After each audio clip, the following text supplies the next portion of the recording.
Caros alunos e demais amigos que sempre nos acompanham, tudo bem? Como estão vocês? Tudo sob controle? Mais uma conversa aqui de segurança de voo com o professor Nilson Luiz. Está preparado? Vamos decolar juntos? Vamos colocar mais um tijolinho na segurança de voo? É isso aí. Vamos falar de que hoje? Vamos falar do gerenciamento de risco na área de movimento, tá certo? É claro que já falamos de gerenciamento de risco naquela nossa sequência de vídeos, onde tratamos dos pilares do SGSO. Contudo, através de pedidos de vocês, eu foquei aqui uma pequena conversa, tratando especificamente do gerenciamento de risco na área de movimento de aeródromos. Tá claro? Mas antes de falar do gerenciamento de risco na área de aeródromos, na área de movimento de aeródromos, o que eu tenho para dizer para você? Eu tenho para dizer para você que você precisa fazer o quê? A sua inscrição no canal do professor Nilson Luiz no YouTube.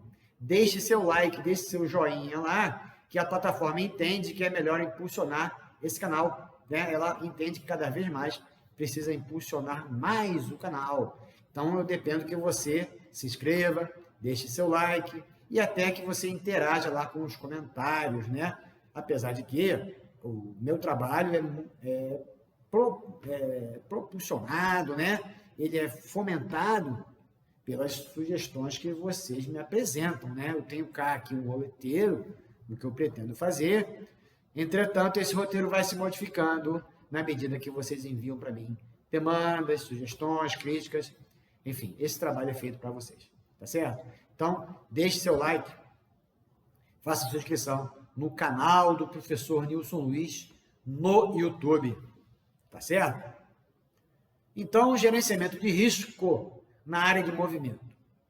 Aí, para a gente falar de risco, do gerenciamento do risco, antes eu preciso, para dar aquela nivelada, eu preciso tratar de perigo. Perigo pode ser uma definição muito genérica, Mas, para o SGSO, o que é perigo?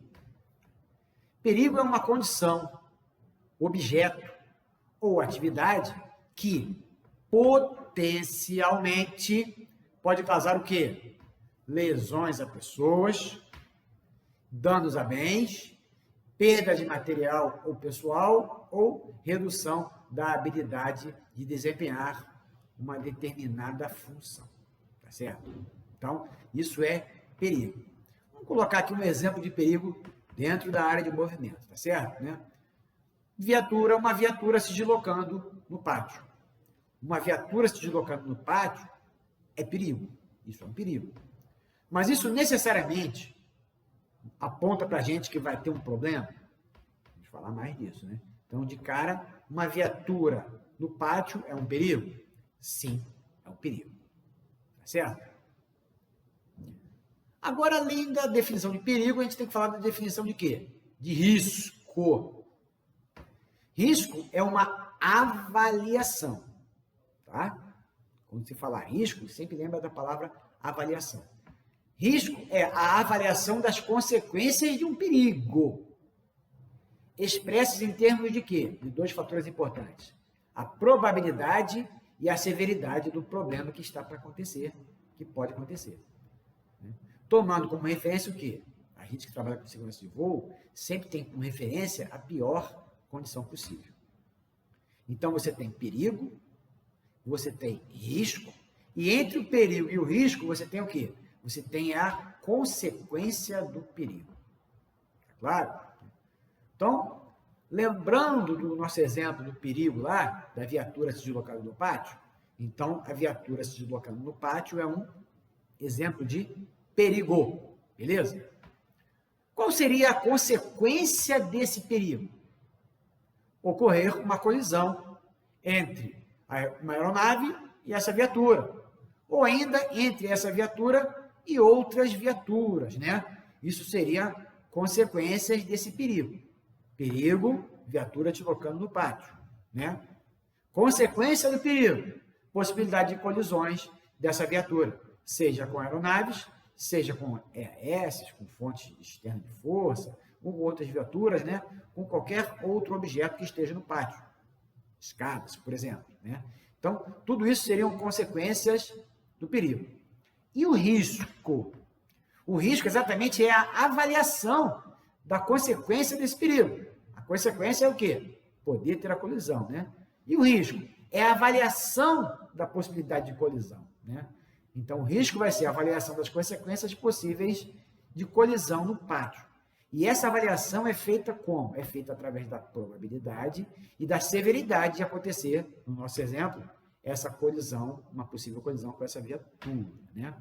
Então, como é que eu vou fazer a gestão, o gerenciamento desse risco, né? Dessa possível colisão, né? Então, você vai analisar a probabilidade e a severidade. Como que eu diminuo a probabilidade, né, da colisão de uma viatura no pátio? A viatura no pátio ela vai ser fato. Esse perigo é fato de um aeródromo. Você vai precisar de viaturas no pátio, né? Tendo perigo, você tem a consequência dele, que é a possibilidade de colisões envolvendo essa viatura, a partir dessa viatura, do movimento dessa viatura no pátio, tá certo? Então, você tem, para avaliar isso, o risco, você tem que ver em termos de probabilidade e severidade. Como que eu diminuo a probabilidade de colisão de viaturas no pátio? Através de quê? De treinamento. Através do treinamento do condutor da viatura, através de treinamento dos pilotos que vão deslocar as aeronaves no pátio, através do treinamento dos motoristas das outras viaturas, através do treinamento do pessoal que opera as fontes de força, para não deixar em posição que possa aumentar a probabilidade de colisão com a viatura, não é isso? E também treinamento do pessoal que trabalha com as escadas, com todos os materiais, com os caminhões de catering, né? Com o pessoal de contra-incêndio, com o pessoal de abastecimento. Todos têm que ser treinados para conviver com o perigo das viaturas no pátio. Tá certo? Então, a probabilidade de colisão da viatura no pátio, ela acontece a partir do treinamento desenvolvido. Beleza? E como é que eu diminuo a severidade de possíveis colisões? Ora, a severidade é a gravidade. Já que o movimento ele é factual, o trabalho acontece através do movimento das viaturas, o que eu preciso fazer? Eu defino uma velocidade mínima, eu diminuo a velocidade de movimento no pátio, seja das aeronaves, seja das viaturas, dos tratores, enfim. Todo mundo tem que trabalhar no máximo até a velocidade X. Então, né, diminuindo a velocidade, eu faço o gerenciamento da severidade de possíveis colisões. Caso ainda venha a ocorrer a colisão, se a velocidade for baixa, as consequências da colisão serão pequenas. Tá claro? Então, perigo. Viatura se deslocando no pátio. Tá certo? Consequência desse perigo. Possibilidades de quê? De colisão dessas viaturas com os outros objetos ou viaturas ou aeronaves que estão no pátio também. Risco. Avaliação, né, das possibilidades, das consequências, quer dizer, né, desse perigo. Avaliação das consequências de existir viaturas no pátio transitando. E como é que essa avaliação é feita? Através de probabilidade e severidade. No caso da viatura no pátio, como é que eu diminuo a probabilidade? Através de treinamento dos envolvidos. Como é que eu diminuo a severidade? Diminuindo a velocidade de deslocamento, porque se ainda ocorrer uma colisão, as consequências serão pequenas. Tá claro, meu amigo? Se ainda não ficou claro, por favor, volte o vídeo. Mas está sempre aberto aqui o canal de comunicação com o professor Nilson Luiz, seja através dos comentários no YouTube, seja através das outras plataformas de mídia que a gente está presente aí também, você sabe, né? YouTube, Instagram, Twitter, Facebook, Getter e ainda o TikTok. Tá certo? Então, perigo, risco e consequência do perigo. Tá claro? Tem mais algumas definições para você aqui, ó. Pátio, né? Para quem esqueceu, né? Pátio é a área de um aeródromo destinada a quê? Abrigar aeronaves para embarque, desembarque de passageiros, tá? Embarque e desembarque de passageiros ou carga. E ainda, reabastecimento, estacionamento e manutenção. Então, o que acontece no parque, no pátio, né? Embarque e desembarque de passageiros ou carga, reabastecimento, estacionamento e manutenção. Tudo isso acontece aonde? No pátio do aeródromo. Beleza? E a área de manobras? A área de manobras é a área destinada aos pousos, decolagens e táxis de aeronaves. Então, pousos, decolagens e táxis. Conta o pátio? Não, com exceção do pátio. O pátio não faz parte da área de manobras. Então, a área de manobras, área de pouso, decolagem e táxi. Beleza? E a área de movimento? Uma vez que esse nosso vídeo aqui trata do gerenciamento de risco na área de movimento. A área de movimento é um tudão, né? É a área destinada aos pousos, decolagens, táxis, incluindo os pátios, né? Então, pousos, decolagens, táxis e também os pátios. Então, você pode concluir que área de movimento é área de manobras mais pátio. Tá claro? Então, para você entender o gerenciamento de risco na área de movimento, que é o tudão, como a gente falou aqui, né? Você precisa entender, assimilar uma frase de um dos meus mestres, né? Paulo Santos, trabalhei com ele há alguns anos, né? Fiz muitas investigações com ele, né? Nosso amigo Paulo, né? Quando você é íntimo, você é colega, você chama de Paulinho, né? Paulinho também conhecido por Paulo Magno, não é isso? Então, o que o Paulinho dizia para a gente? Olha, o aeroporto é um organismo vivo. Se ele é um organismo vivo, ele está em permanente movimento. Pô, Nilson, que movimento é esse? O avião sai o aeroporto não sai do lugar. Não é movimento no sentido do aeroporto sair do lugar. É um movimento interno dele. Se você observar pátio, área de manobras, área de movimento, tudo isso tem uma intensa movimentação de pessoas, objetos, viaturas, aeronaves, enfim, tem tudo para dar problema, né? Então, lá na instrução do nosso amigo Paulo Santos, né, ele explicava, se o aeródromo está em permanente movimento, o meu gerenciamento de risco também precisa ser permanente. É a busca da melhoria contínua.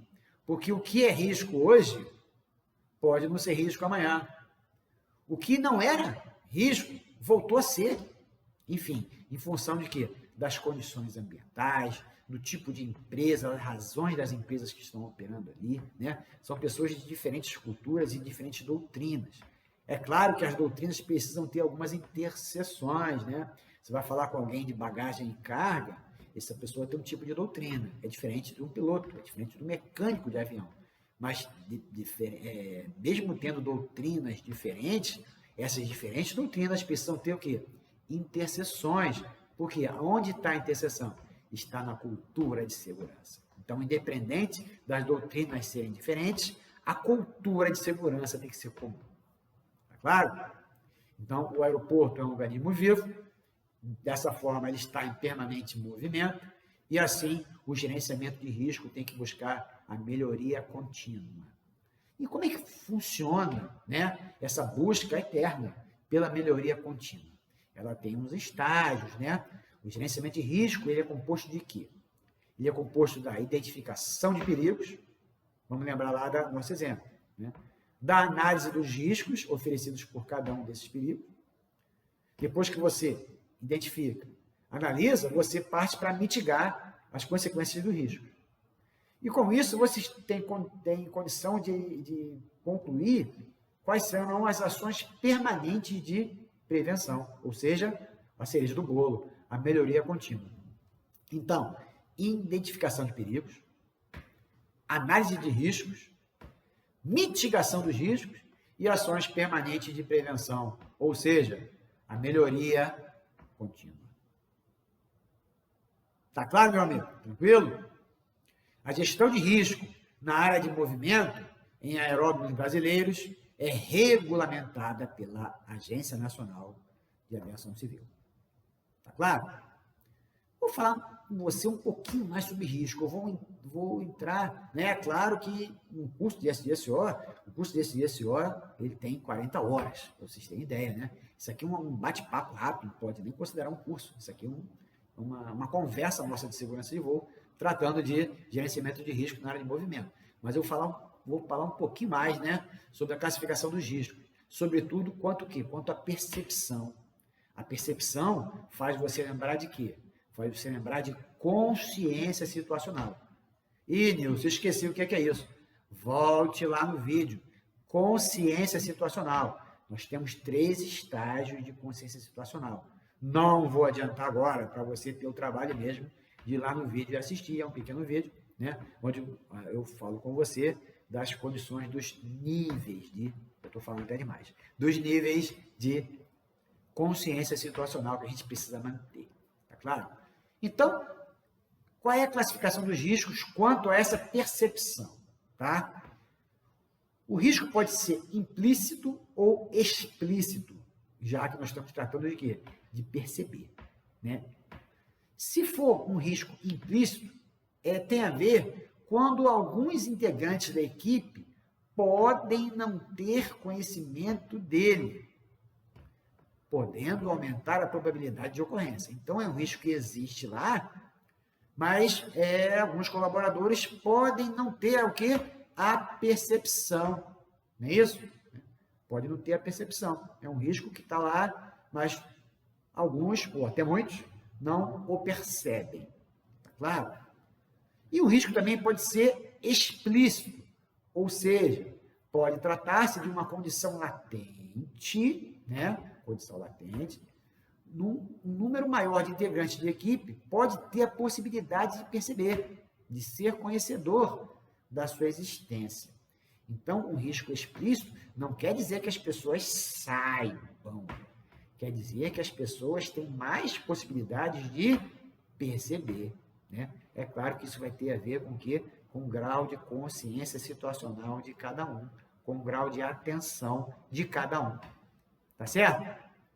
Então, vamos exemplificar aqui. Por exemplo, você trabalha lá no pátio, né? E você vai ter uma modificação importante de meteorologia, sobretudo quanto a ventos intensos numa determinada direção, né? E você está aí trabalhando, isso já está fato, já é de conhecimento, né? As pessoas já sabem. Porém, o sistema de comunicação não foi eficaz, ou você não estava atento, ou seja, o vento vem e você não sabe, você ainda não sabe, você não percebeu, você não tomou conhecimento dessa mudança de condição meteorológica. Isso é um risco o quê? Implícito. Claro, aí vem o vento, você sai correndo, pegando as coisas, segurando a escada, enfim, né? Tá. E no caso do risco explícito, é quando as pessoas já têm conhecimento da mudança, né, meteorológica, que o sistema de comunicação funcionou bem. Né? Quando o sistema de comunicação funcionou bem, né, você passou a ter a percepção e já agiu antes da mudança meteorológica. Tá claro, meus amigos? Tranquilo? Então, quanto à percepção, né, é claro que a percepção tem a ver com a consciência situacional, que eu deixei o trabalhinho de casa para você assistir o outro vídeo, não é isso? Então, ele pode ser implícito ou explícito. Implícito é que alguns colaboradores podem não ter a capacidade naquele momento de perceber. E o explícito é aquele que fica mais fácil de ser percebido. Contudo, não quer dizer que todo mundo já saiba. Beleza? Então, quando o risco é de conhecimento dos envolvidos, parênteses, eu não estou dizendo que ele é só um risco explícito, eu estou dizendo que ele é um risco conhecido. Tá claro? Então, o sistema de comunicação funcionou. Né? Então, quando o risco é de conhecimento dos envolvidos em uma determinada atividade, né, as ações de prevenção podem se tornar menos complicadas. Quanto mais informações, aí a comunicação, quanto mais informações, menor a possibilidade de evento negativo. Então, vamos voltar lá para a mudança de vento, mudança meteorológica. Né? Então, se você teve a possibilidade de tomar conhecimento, você amarrou tudo que tinha que amarrar, você tirou do pátio as coisas que podiam rolar, né? Enfim, você teve ações de prevenção quanto à mudança meteorológica que está para vir, não é isso? Então, nesse caso, quando o risco é de conhecimento de todos, as ações de prevenção são mais simples. Aí eu chamo a atenção de um outro aspecto, que eu também já falei em outro vídeo, né? A importância do sistema do reporte voluntário, né? Não vou falar nada disso aqui agora, porque você também tem outro trabalhinho de casa, né?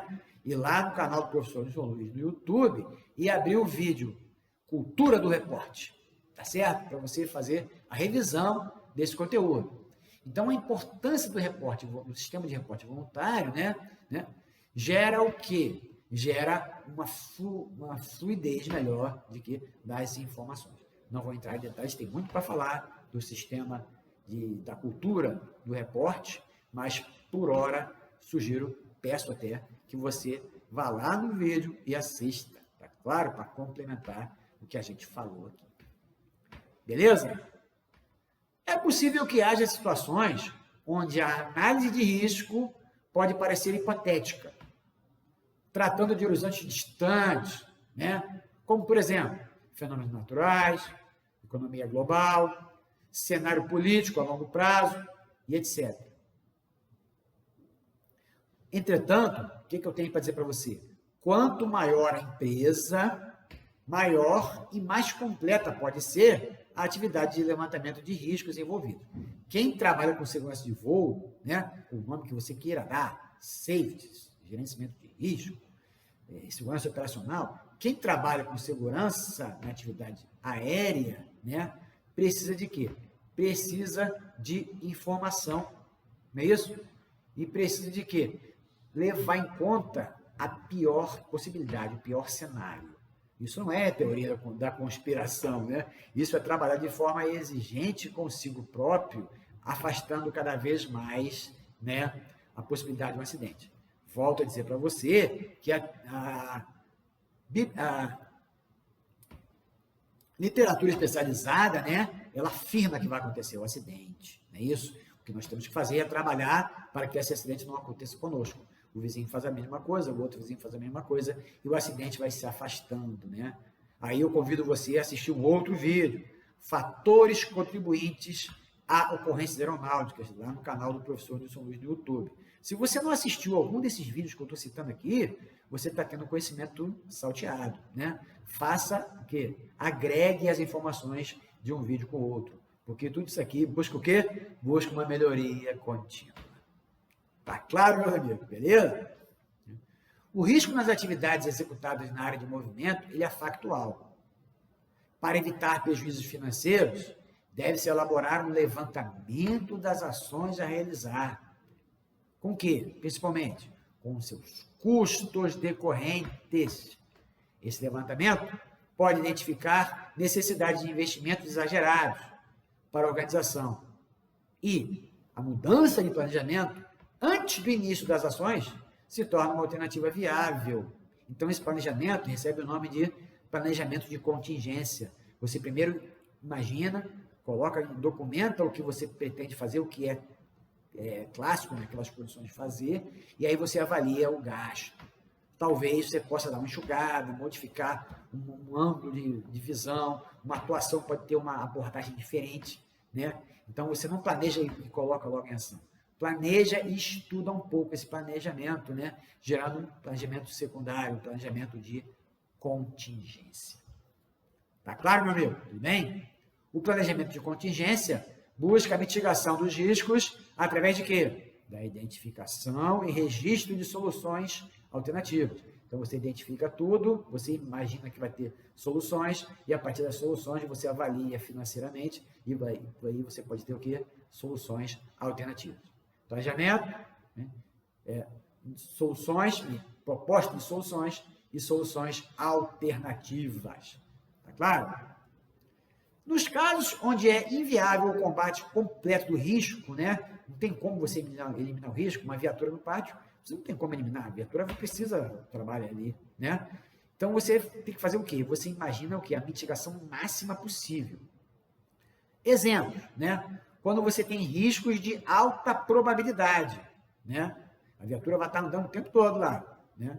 Como é que você diminui, né? O risco, nós falamos, através do treinamento. Né?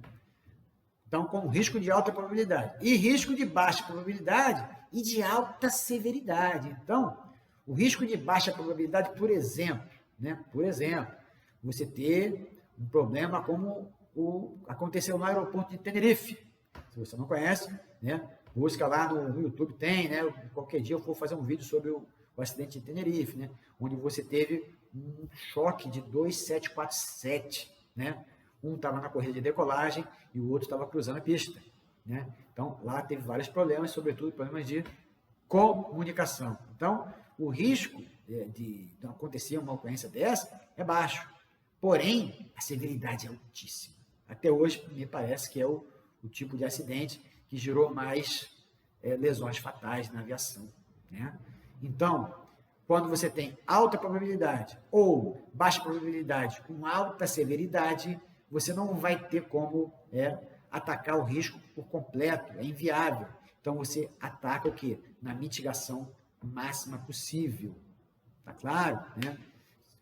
Uma situação dessa como lá de Tenerife, acontece o quê? Altíssimos prejuízos, né? Você tem que reavaliar toda a capacitação técnica, você tem que contratar serviços especializados, se for o caso.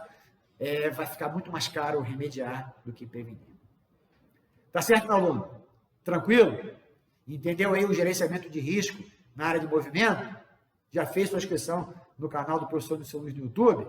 Está acompanhando pelo Instagram, pelo Twitter, pelo Facebook? Dá o like nessas outras plataformas também. Mas não deixe de acompanhar o professor Nilson Luiz no canal, no YouTube, tá certo? Divulgue, compartilhe o link com os seus amigos, né? Todo o trabalho que visa diminuir o número de acidentes, ele é válido, tá certo? Então, falamos de que aqui, rapidamente, falamos da definição de perigo, da definição de risco, lembra lá da viatura, né? Falamos que o aeroporto é um organismo vivo, meu amigo Paulo Santos, meu instrutor, né? E falamos das fases do gerenciamento de risco, identificação de perigos, análise dos riscos oferecidos por cada um dos perigos, mitigação dos riscos e ações permanentes de prevenção, ou seja, a melhoria contínua. Tá certo? Então, você sabe que eu sou o professor Nilson Luiz, a gente trata aqui da formação do aeronauta brasileiro, focando nos parâmetros da segurança de voo.